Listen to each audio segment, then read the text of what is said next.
Welcome back to my channel, and in this video we are going to learn about an expositions, especially the word capture in your English textbook for 11th graders. And let's begin from part C. Let's practice on page 52. The article given below is incomplete.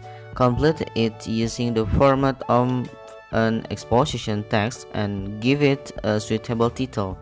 Introduction or thesis statement. Television is most popular form of entertainment in every household in Indonesia. However, I think watching television too much, especially soap operas and dramas, can have a negative impact on the viewers. Jadi di bagian C ini kita akan melengkapi sebuah teks eksposisi dengan pendahuluannya sudah ada, yaitu tentang dampak dari terlalu sering menonton televisi, baik itu program sinetron ataupun drama yang lainnya yang akan menimbulkan efek negatif. Nah, di sini kita menguatkan argumen dari pembukaan tersebut. Tapi sebelumnya kakak terjemahkan dulu dari pembukaan yang pertama.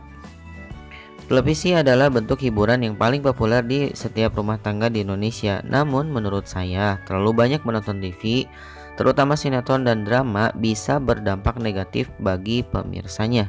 Kita baru ngebuka pikiran kita untuk mengungkapkan argumen dan yang berhubungan dengan pendahuluan tadi. Let's begin.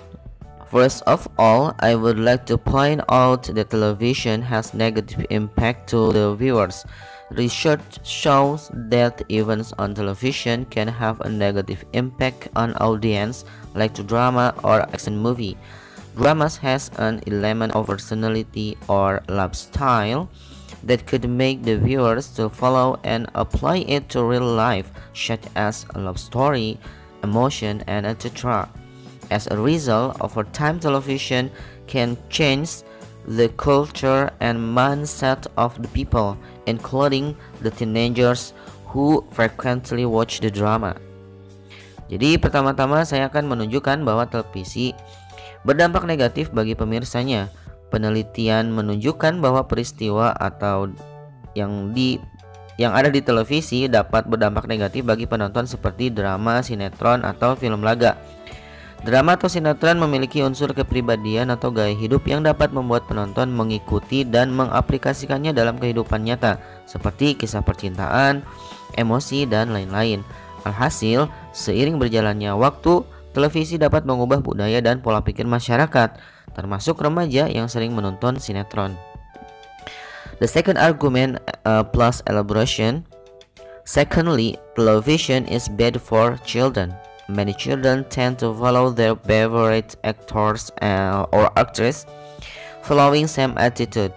When children watch action movies, they would imitate and do the same at home or the school. That would injure them or others. The American Academy of Pediatrics recommend that kids under 2 years old not watch any television, and let those older than 2 watch no more than 1 to 2 hours in a day. Kedua, televisi berdampak buruk terhadap anak-anak. Banyak anak-anak cenderung mengikuti aktor atau aktris favorit mereka. Mengikuti sikap yang sama ketika anak menonton film laga, mereka akan menirukannya dan melakukannya di rumah atau di sekolah, yang akan melukai mereka atau yang lain. Akademi Pediatri Amerika merekomendasikan bahwa anak-anak di bawah usia 2 tahun tidak boleh menonton TV, dan mereka yang lebih tua dari 2 tahun tidak boleh menonton lebih dari 1 hingga 2 jam dalam sehari. So the conclusion, in conclusion from arguments above, I strongly believe that television should be banned for children, and every person is forbidden to watch television in long hours.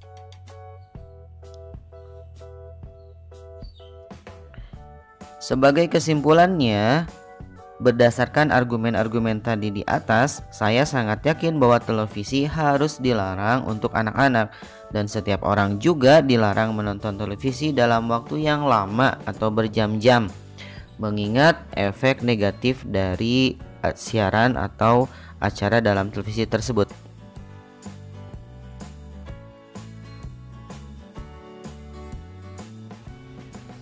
Next to part D, unactive conversations. Jadi di bagian D ini kita akan melengkapi percakapan di mana sudah dibuka dua percakapan itu, ada dengan judul Passive Smoking is a Silent Killer and Why is Learning English Important.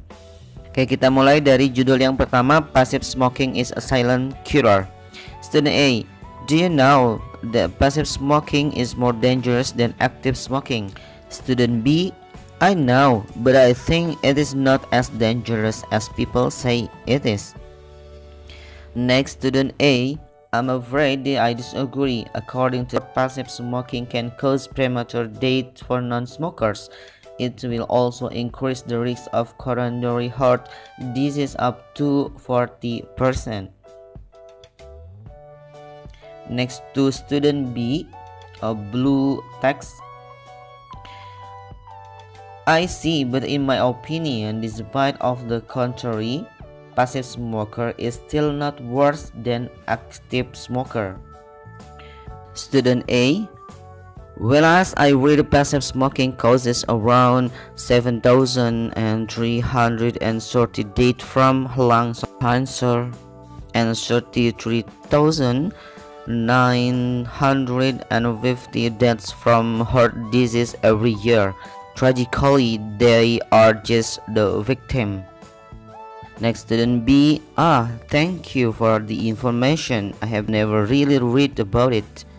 Student A. Yeah, the number is great, right? Basically, passive smoker is still getting contact with smoke, which is inhaled by active smoker, but in less amount. Student B, but I never really thought that it will lead to death and lung cancer. Student A, now you know, let's spread this information to our friends. Student B, you are absolutely right. We have to encourage them to quit smoking. Sebelum dilanjutkan, kita terjemahkan dulu ya. Dari mulai yang siswa A, saya takut saya tidak setuju. Jadi menurut laporan, merokok pasif dapat menyebabkan kematian dini bagi yang bukan perokok. Ini juga akan meningkatkan resiko penyakit jantung koroner sampai 40%. Siswa B, saya paham, tapi menurut pendapat saya, walaupun sebaliknya, perokok pasif masih tidak lebih buruk dari perokok aktif. Lalu siswa A, ya, ketika saya membaca bahwa merokok pasif dapat menyebabkan sekitar 7.330 kematian akibat kanker paru-paru dan 33.950 kematian akibat penyakit jantung setiap tahunnya. Tragis, mereka hanya korban. Siswa B, terima kasih buat informasinya. Saya tidak pernah benar-benar membaca tentang hal itu. Siswa A, ya, jumlahnya gila bukan? Pada dasarnya perokok pasif masih bersentuhan dengan asap yang dihirup oleh perokok aktif, tetapi dalam jumlah yang lebih sedikit. Siswa B, tapi saya tidak pernah benar-benar berpikir bahwa hal itu dapat menyebabkan kematian dan kanker paru-paru. Siswa A, nah sekarang kan Anda tahu, mari kita sebarkan informasi ini kepada teman-teman kita. Siswa B, Anda sungguh benar, kita harus mendorong mereka untuk berhenti merokok. Dan kita lanjutkan ke conversation berikutnya, yaitu tentang why is learning English important. From student A, learning English is important because it is a means of communication with different people around the world. Student B, I don't think it is important. Student A, I do not agree with you. Student B, in my point of view, even though English is widely spoken language, it's not necessary that everybody needs to be speaking the language. Student A, what do you mean? Student B, have you ever watched, let's say, an worldwide conference or simple an international beauty pageant? Candidates don't speak English. Some of them who are coming from South America, they hire a translator when they answer questions that the judges give. Student A, maybe in some cases I still believe that we cannot always rely on translators. What if we need an immediate response in English and there's currently no translator available? Student B, so use Google Translate. Then, this is 2018. Student A, it's up to you, but in my opinion, it is always better that we have the skill, regardless of the technology or expert. Student B, well, yeah, everyone has their own opinion. Dan untuk bagian conversation ini kakak tidak terjemahkan, silahkan kalian terjemahkan sendiri. Terima kasih sudah menonton video ini sampai selesai, semoga bermanfaat. Dan jangan lupa dukung terus channel ini jika kalian rasa video ini sangat bermanfaat dan membantu belajarnya kalian. Klik tombol subscribe dan like-nya serta komen dan juga share ke teman-teman kalian. See you on the next video, bye.